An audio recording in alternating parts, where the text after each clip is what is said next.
Sadguru Name Sri Gurudeva Name. Boa tarde. Agradecemos a Deus mais uma semana de muito aprendizado. O Evangelho, no capítulo 9, bem-aventurados aqueles que são brandos e pacíficos, vem com injúrias e violências, vem no item 1 com bem-aventurados aqueles que são brandos porque possuirão a terra, e traz um comentário em que, como aqui a gente diz aqui no Ceará, uma pessoa foi falar com o outro e o outro esculhambou, né? Ele usou uma palavra que é um palavrão na cultura dos hebreus, e é um palavrão tão feio que ele ainda cospe no chão assim, vira a cara, né? Lá ali no Parque Araxá, tudo depende da energia com que você usa uma coisa, né? Qual é a intenção, qual é o ânimo. E ali no Parque Araxá, perto de onde o Sérgio mora, aqui em Fortaleza, tinha um grande amigo, que ele era muito brincalhão, que ele coordenava o campo do Tigrão, hoje é a Areninha do Tigrão, era o John Mon. E ele, quando o pessoal não sabia jogar futebol direito, e ele já chamava brincando, ele dizia, lá vem o leproso. Só chamava assim. Ele dizia, leproso. Então, você já sentia que o tom dele não era de querer dizer que realmente a pessoa tinha uma doença que por muito tempo, e até hoje as pessoas têm muito medo, ainda tem apesar de ter cura hoje, tem gente que vive afastada, mas o ânimo dele era brincar, tanto que os meninos uns com os outros chamavam logo, ei, leproso. Quer dizer, ele não tinha o ânimo de machucar, de macular. Um dia eu estava falando num evento e uma pessoa que ele era pequeno, né? Aí ele disse, estava falando sobre assédio moral. Aí ele disse assim, o que é que o senhor acha uma pessoa chamar o outro de baixinho? Chamar baixinho já tá errado. Aí ele disse, e eu fiquei olhando, ele disse, eu fui trabalhar, né, fui me apresentar para trabalhar numa empresa, aí quando foi lá a entrevista, eu levei minha carteira, aí tinha outros lá para serem admitidos, aí o dono da empresa estava lá e ele disse assim para mim, vem tu primeiro, baixinho. Aí ele disse, logo com raiva, eu não quero mais não, aí saiu e perdeu, já ia ser contratado. E ele queria que eu dissesse que porque o outro chamou ele de baixinho, Rogério, é porque o cara estava assediando ele. Aí eu disse, rapaz, eu me lembro muito para minhas condutas de hoje sobre a trave no olho, né? Às vezes eu vejo um defeito no outro, mas tem um problema comigo, porque eu tenho que analisar a situação, ser ao máximo criterioso, para não julgar e pior, não condenar o outro, porque às vezes a pessoa não tinha aquela intenção, não era uma intenção de injuriar a pessoa, de denegrir a imagem, mas dizem que quem está ferido fere. Quando a pessoa já se auto-machuca com uma coisa, qualquer situação que passa ao longe já é com ela. E eu fui explicar para ele que chamá-lo de baixinho, ou chamar alguém de leproso, né, poderia ser um bullying um assédio? Poderia. E ele ficou com raiva de mim, Sérgio, porque ele queria que eu dissesse que deveria. Ele queria que assim que a pessoa pronunciasse a palavra baixinho, pronto, já era porque a pessoa estava praticando uma espécie de bullying, de assédio, sabe? E eu disse, depende. Isso não tem, depende. Se me chamar baixinho, isso ele não lhe conhecia, ele não tem nada contra você, você tem que analisar. Você nunca disse a ele que não gostava, pode ser que nessa região seja comum. Agora é diferente se ele lhe conhecia e sabia que você não gostava, não é diferente?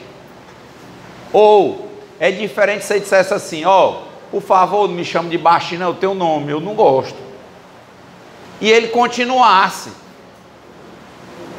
Mas não era uma palavra tão injuriosa, incomum. Ele nunca tinha alertado nada para que configurasse uma falta, né, muito grave com relação à moral de uma pessoa. Ele disse, rapaz, você não vê nenhum ânimo dele. E por que eu estou colocando essas situações? Isso é muito comum. Porque o Evangelho aqui diz, bem-aventurados aqueles que são brandos. Veja, uma pessoa às vezes já diz uma coisa que às vezes nem é uma brincadeira, é uma coisa comum, mas a pessoa já está tão ferida, que ela já volta com animosidade, com vontade logo de bater no outro, de prejudicar, de processar, né? Quer dizer, aquilo que vai na tua boca vem do teu coração. Que raiva é essa? Que revolta é essa? Por isso que é importante que nós nos conheçamos, que nós enxerguemos as nossas feridas internas, para que nós possamos tratar das nossas feridas, que nós possamos limpar a lente dos nossos olhos, para que a gente não ache que o mundo está imundo, está sujo, de modo que a gente tenha equilíbrio, que a gente possa, nós, cada um de nós, possa usar as potencialidades que nós temos de forma adequada e não ficar criando tempestade em copo d'água, arranjando briga onde não tem, aprender às vezes a ligar o mute, que é o mute na televisão, fica lá falando e você não escuta, porque tem coisas que é melhor que a gente não escute, ou se a gente escuta, ou se a gente vê, saber tolerar um pouco, saber relevar. Jesus, na paixão de Cristo conhecida, ele foi cuspido, foi humilhado, apanhou, foi crucificado. Se ele não tivesse a evolução que ele tem,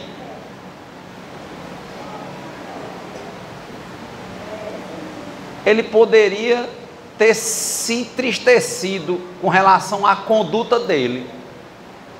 Ele poderia muito bem ter pensado num ditado que a gente conhece, que é assim: a voz do povo é a voz de Deus.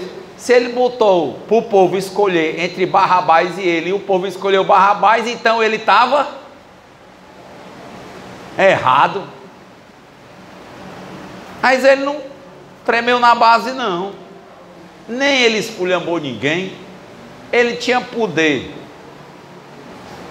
para muita coisa e não usou, e na hora mais difícil da dor que ele estava passando, ele disse foi: Pai, perdoa, pois eles não sabem o que fazem. Muitas vezes a gente tem que aprender coisas porque a gente vê que são coisas boas. E muitas vezes a gente tem que desaprender coisas porque a gente viu que aprendeu a coisa errada, mesmo que tenha vindo do pai, da mãe, do tio, de quem você achar que foi. Então a gente tem que aprender a desaprender o que aprendeu errado e aprender a reaprender de forma correta. Se vocês pegarem uns livros aí bem badalados agora, de um historiador chamado Yuval Harari, que é o Homo Sapiens, o Homo Deus, ele fala isso, que a gente tem que desaprender muita coisa, porque não serve.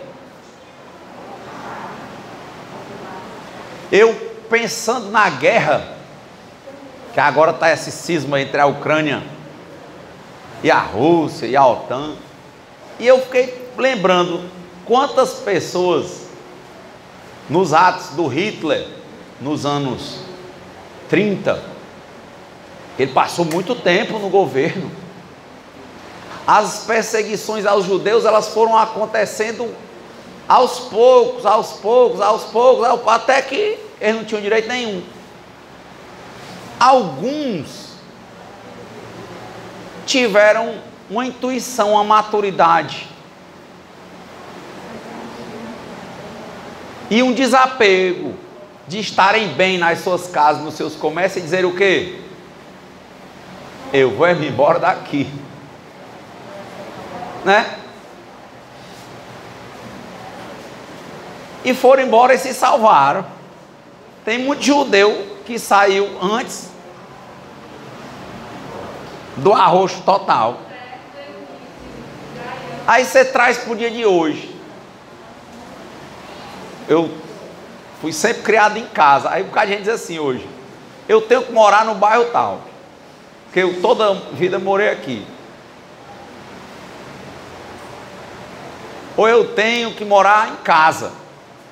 Aí você chega, às vezes, é um conceito. Aí o mundo está, às vezes, dependendo de onde você esteja, aí chega num canto que tem uma determinada facção, começa a comandar aquele lugar. Aí começa a botar o povo para fora das casas, não tem isso aí hoje? A pessoa vendo o circo se fechando, tem não sei quantos mil bairros aí para ela morar, o que ela faz? Não, vou ficar aqui. Às vezes ela pode sair, ó, gente. Mas eu não sei o que ela está esperando. O mundo se fechando. Às vezes é hora de botar a violinha no saco e ir embora.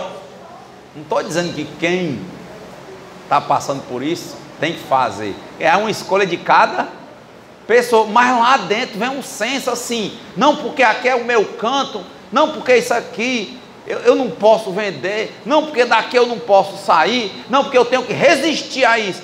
Tem coisas que é para resistir, mas tem coisas que não compensa.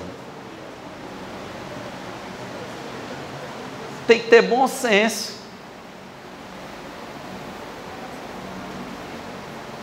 Mas há um senso, sabe, de uma resistência, às vezes, para quando a gente não tem força.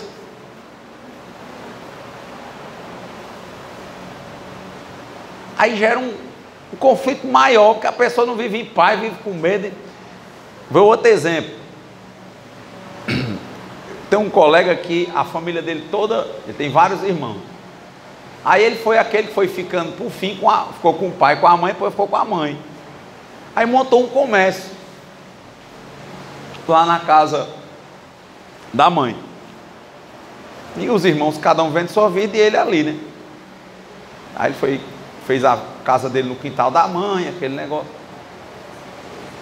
A mãe faleceu. O que acontece? Surgiu a herança, né? qual a ideia? É dele a casa? Não. Ele sabe que não é. Ele disse, eu sei que essa casa não é minha, mas não vou sair daqui não, ó.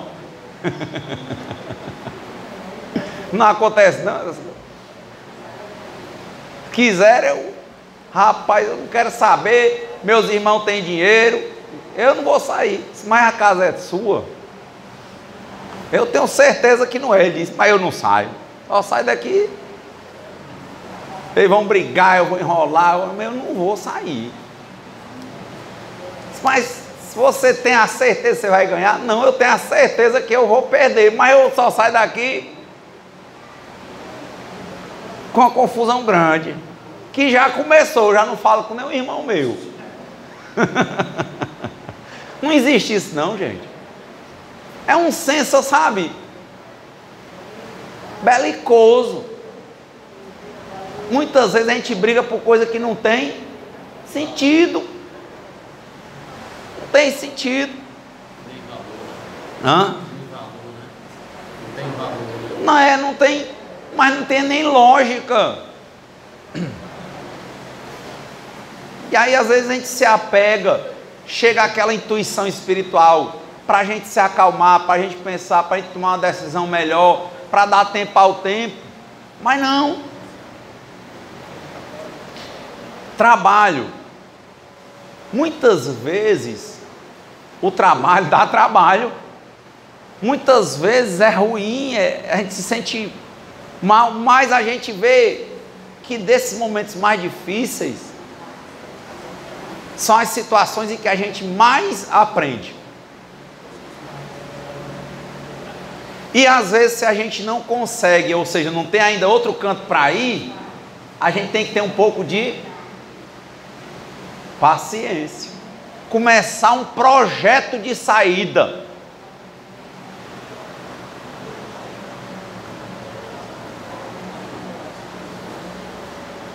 Outro caso, o colega vende frango. Aí, se você quiser aquelas galinhas matriz, você pede. Aí ele, todo dia o cara do frango chega, ele trabalha para uma pessoa. Aí um homem pediu uma galinha matriz. Veio o frango e não veio a galinha, e o homem chegou lá para buscar. O que ele fez? Era no começo do expediente, ele botou os frangos para dentro, baixou a porta, pegou a bicicleta e foi buscar a galinha do homem. Quando chegou lá, o dono veio, porque o ponto estava fechado. Coisa de minutos. Só não chamou ele de santo no meio de todo mundo. Como disse o Luiz Gonzaga, disse a do fim. Deve ter sido pesado, porque ele mandou uma mensagem chorando. E ele disse, a minha ideia é fechar isso aqui, me embora, e não sei o que, não sei o que. Eu disse, rapaz, eu fosse você, primeira coisa, eu deixava a raiva passar, bota a cabeça no lugar, analise, estude, veja se isso não é um sinal de Deus, se você estava fazendo a coisa certa ou não. Se você estava, se não é um sinal de Deus para você, mudar. Se você não tem condições e precisa muito desse trabalho, se não é o momento de estudar de novo, aguentar mais um pouquinho. Mas tem que ter esse time. É diferente da pessoa que ela finca e diz, eu não vou sair, só saio na marra. Você tem que tomar uma decisão. O que você vai fazer? Se você vai suportar assim, se você vai sair, se só for essa vez, se isso vai continuar, se não é o momento de estudar, de mudar de carreira, mas para isso vai levar mais algum tempo, vai exigir um pouco mais de paciência, para ter um projeto de retirada. Mas só a raiva esculhambar o patrão na hora e depois não aguentar e ficar sem nada, quer dizer, tem que ter a mente fria, tem que pensar, mas nem a revolta. A mãe está contando das casas, né? Rapaz, por que você não... Você não estava falando que uma pessoa que está no meio de um ambiente desse, de facção, talvez o bom não fosse sair, talvez, mas sair, vocês sabem, para vender uma casa não é do dia para a noite, é assim? É não, é primeiro a pessoa se desapegar da ideia de ficar lá, a pessoa botar na cabeça que se o negócio ali não presta mais, ela vai ter que sair e começar o projeto de desenvolver a saída. Se pensa em sair de uma área, é começar o projeto para entrar em outra, não é não? Com paciência, com tranquilidade, mas com revolta. É pesado. Acontece. Mas quando a gente tem a possibilidade da brandura, de tolerar algumas coisas, de aguentar um pouco mais, de esperar aquele outro ditado, nada como um dia depois do outro e uma noite longa de sono pelo meio. Mas também não adianta você sair de uma coisa se você não olhou para dentro de si e não definiu qual é o caminho que quer seguir. Porque quando um barco não sabe para onde vai, nenhum porto é seguro. Não adianta. Ah, o rapaz, tu fez letras, tu é professor, aí não gostei, agora eu vou para o direito, aí agora no direito eu vou para... Não sei o que é que você quer fazer, cara. Quer ir para lá e para cá, e para lá e para cá. Não, você tem que saber ter projeto de ir à frente e continuar. Porque para continuar, para ter constância, para ter persistência, tem que ter muita paciência. E com injúria e violência, ninguém continua nada. A vida é toda cheia de coisas incompletas. E aquela sensação de que não fez nada, porque faltou paciência. É um teste. Quando eu comecei a ler livros, Rogério, chegava um pedaço ali lá na última folha, eu começava a contar quantas folhas faltavam para acabar. Aí eu comecei a ver que livro é uma terapia de fazer coisas e terminar. Então eu aprendi assim, quando eu escolho um livro e eu vejo que ele é importante para a minha vida, não importa em quanto tempo eu leia, importa é que eu leia. Importa é que eu leia. Então eu paro, eu dou uma pausa, deixo ali, às vezes com 2, 3 meses eu volto, mas eu boto uma coisa na minha cabeça, eu vou terminar, eu vou continuar. Esse é o senso. Temos que não turbar o nosso coração com nada. A gente tem que ter serenidade para aceitar o que a gente não pode modificar, mas tem que ter coragem para modificar o que a gente pode. E para mudar não é do dia para a noite. É como terminar um relacionamento. Quantas pessoas não chegam no centro espírita porque estavam com a dor de um relacionamento turbulento, mas a pessoa não teve a paciência de se olhar, de olhar para aquele relacionamento, entender os prós e os contras e dizer para si se o projeto vai ser ficar ou sair.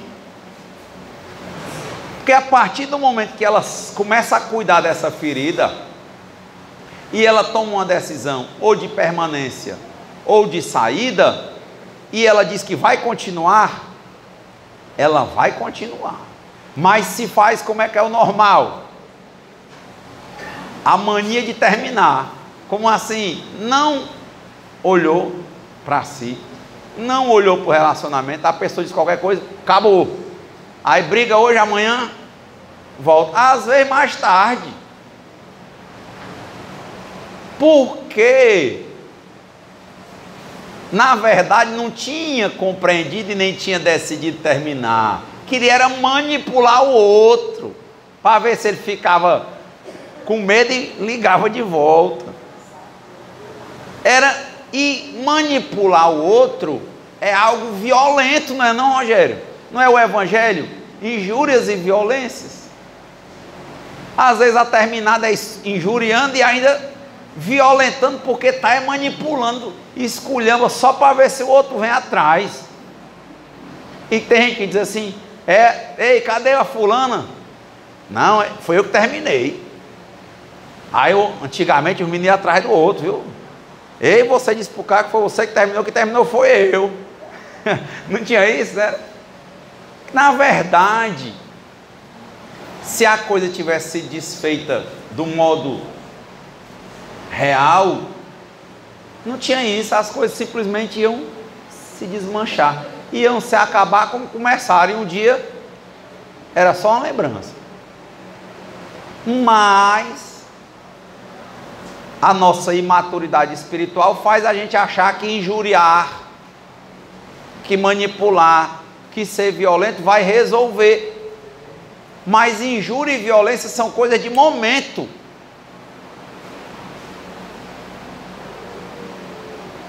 E como o evangelho trata de reforma íntima, nós temos que trabalhar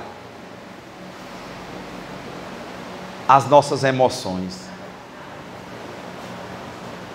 para ter serenidade, para ter tranquilidade, para ter paz, para ter paciência. Como eu disse, do trabalho, eu antes, uma vez eu até contei aqui, eu trabalhava de manhã e à tarde, e eu tenho uma mania de dormir depois do almoço. Acordo muito cedo, durmo tarde, durmo depois do almoço 20 minutos. Aí um dia passou um pouquinho, me atrasei, aí começa a não querer, o pensamento é só em chegar, aí não acha as coisas de se arrumar. A hora aí deu um chute na parede, eu dei um chute na parede, tem uns 20 anos isso. Resolveu o quê? Nada, dei sorte de não quebrar o pé. Então, injúria e violência não tem utilidade para nós. Tem utilidade é ter serenidade para as coisas que a gente não pode aceitar, saber comemorar as nossas vitórias e ter tranquilidade, porque a gente não pode fazer nada, entregar nas mãos de Deus. Mas violência, injúria, agressão é um projeto que gasta muita energia e a gente tende a não conseguir manter direto. É muito desgastante energeticamente manter raiva, manter a pressão toda hora lá em cima. É um desgaste, dá dor de cabeça, dá tudo. Tem um grande empresário que é o dono das Americanas, o Jorge Paulo Lema. Ele diz assim: desde novo eu aprendi que sonhar grande e sonhar pequeno dão o mesmo trabalho. Porque ele disse que surfava, Cláudio, e tal, aí tinha aqueles caras que disseram, não, minha vida é só surfar. Aí chegava a hora que eles queriam fumar, arrumar o dinheiro, aí ia dar trabalho.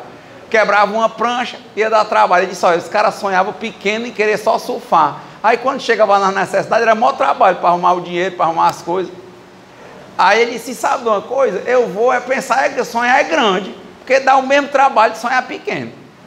Então, os projetos maiores exigem muita paciência.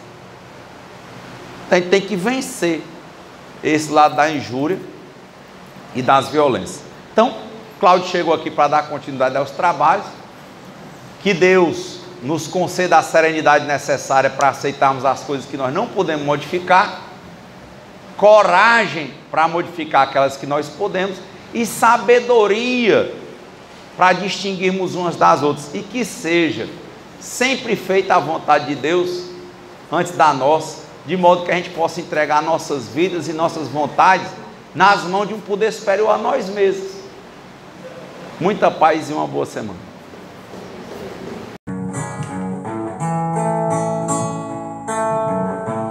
O Jesus passear na minha vida.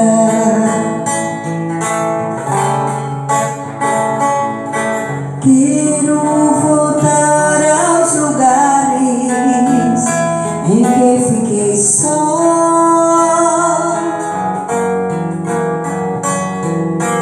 Quero voltar lá contigo,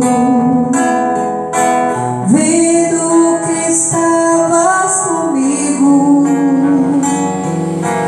Quero sentir teu amor a me embalar. Cura, Senhor, cura os doentes, cura os que dói. Cura, Senhor Deus, nesse momento de pedir, Jesus, vai nos hospitais, meu Deus, amado Mestre Jesus, irmão Marcos, cura, Senhor, cura a Yandra, cura todos esses que estão doentes, te pedindo ajuda, meu Deus. Cura, Senhor Jesus, cura os doentes, coloca a tua mão, a tua luz, Senhor Deus, e todos esses necessitados que estão pedindo a tua ajuda nesse momento, meu Deus. Cura, Senhor Jesus, cura, te pedindo, meu Deus, nesse momento. Não posso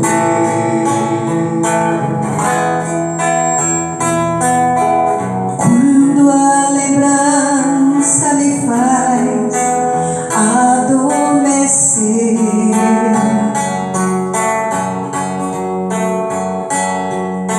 sabe que a espada da dor entra em meu ser.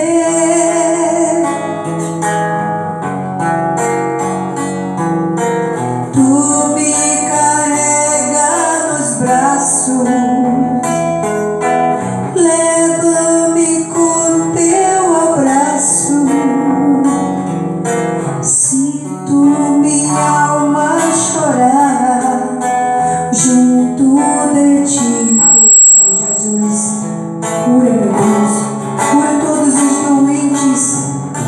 Passeia pelo corredor dos hospitais, meu Deus, com tua equipe, os teus médicos. Cura, Senhor, cura todos os doentes. Coloca a tua luz sobre todos eles, em todas as casas, onde tiver os doentes, aqueles em depressão, em tristeza, meu Deus. Cura, Senhor, cura a síndrome do pânico, cura todas essas pessoas que estão precisando da tua ajuda nesse momento. Te pedimos, meu Deus, com muita fé, olhar por todos os lugares onde eu posso ir.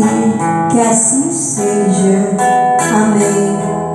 tantas lembranças. Eu quero esquecer.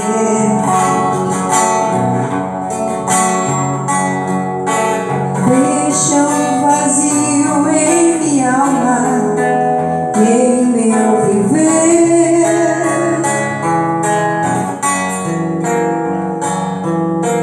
Toma, Senhor, meu espaço. Te entrego todo o cansaço. Quero acordar com a tua paz a me aquecer. Meu Deus, amado Mestre Jesus, nesse momento, Deus, estamos te rogando nesse momento. Olhai, Deus, olhai por todos os doentes que nesse momento estão entubados nos hospitais, com respiradores, aqueles que estão na UTI, precisando de socorro através desta doença, deste vírus, meu Deus. Todos esses nomes que estão no